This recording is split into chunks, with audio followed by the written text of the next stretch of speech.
Hi, the tutor mates. I am Edwin Carrascal. In this video, I'm going to answer three questions related to using videos in face-to-face environments. So, concerning the first question that says, how would you use a video to teach in face-to-face environments? I have to say that I have used two different ways to teach English through videos. But there was a kind of exercise in particular that really caught my attention because it showed how challenging the video can be to its students while they gain some skills. Actually, it was, for example, I told them that I was going to show a video, but they were going to listen to the same without watching it. So they took notes, and after that, they talked to their partners and compared their notes, whether they were different or similar.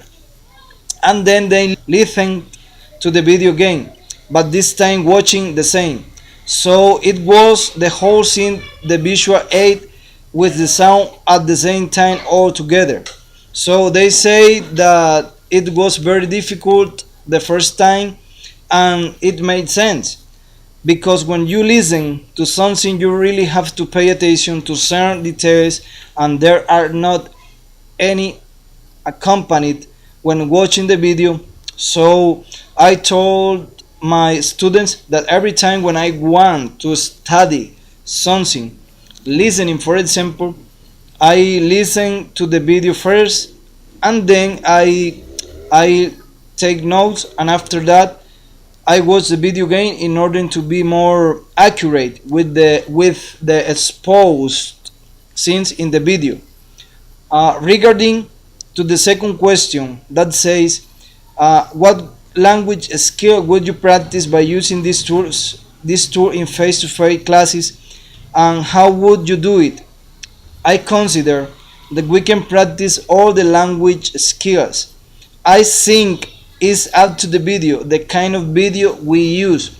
For example, if it is a song, or if it is a documentary or a short conversation, or if it is a snippet of an episode, so teachers can adapt videos and transform it into our strategies, language skill exercises, or learning strategies, and then start experimenting the video in class. How would you do it is the second part in this question. For example, I would show a snippet of an episode that is very popular. For example, TV series like The Walking Dead, Game of Thrones, Black Mirror, Friends, or The Big Bang Theory. And just to show a snippet and work with speaking. For example, they have to imitate the conversation in this new snippet. Or if it is a documentary, they have to write down an opinion essay about the documentary.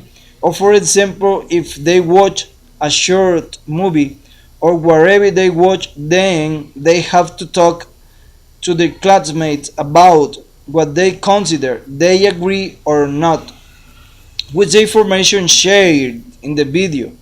And lastly, three advantages and disadvantages. To be honest, I can think of a disadvantage, but if we want to take into consideration the fact that videos have visual image and can help students to understand features of the language in the listening part, is okay.